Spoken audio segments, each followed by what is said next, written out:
मुंबईत मोर्चा निघालेला आहे राज ठाकरेजींचा आणि उद्धव ठाकरेजींचा. मला एवढंच विचारायचं आहे की आज तुम्ही जे म्हणतात आहे की मतांची चोरी केली, लोकसभामध्ये जेव्हा लोकांचे पराभव झाले तेव्हा तुम्हीच तुमचे शब्द आहे की लोकशाही जिवंत आहे, आणि विधानसभा तुम्ही पराभूत झाले तेव्हा तुम्ही म्हणतात की लोकशाहीची हत्या झाली.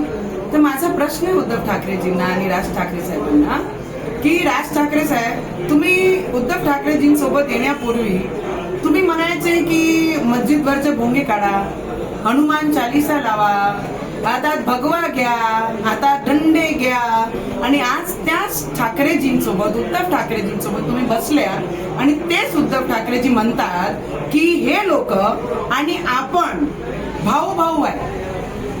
आणि पहिले तुमची विचार काय होती आणि आता काय विचार आहे? फक्त एकच विचार आहे की दुकानदार उघडे राहावा.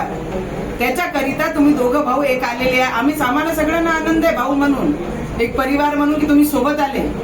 पण विचारांसाठी आले असते तर बाळासाहेबांना खूप चांगलं वाटलं असतं.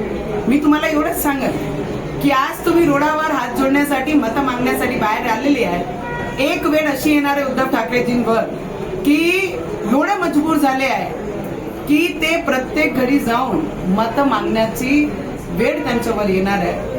तर मी एवढंच म्हणेन पूर्ण महाराष्ट्राची जनताला की ठाकरेजींचं सगळ्यांनी पाहिलेलं आहे गेल्या किती वर्षापासून टोमणे मारण्यासाठी ते काम करतात आणि फक्त दुकानदारी चालू राहावे याच्याकरिता आजचा हा मोर्चा आहे. आणि त्याच्यात सगळ्यात मोठा प्रतीक तोच आज दिसत आहे की यांना लोकांचे प्रगतीसोबत काहीच घेणं देणार नाही. यांना यांच्या राजकारणाची दुकानात कसे चालू राहील फक्त त्याच्यासाठी आजचा मोर्चा आहे.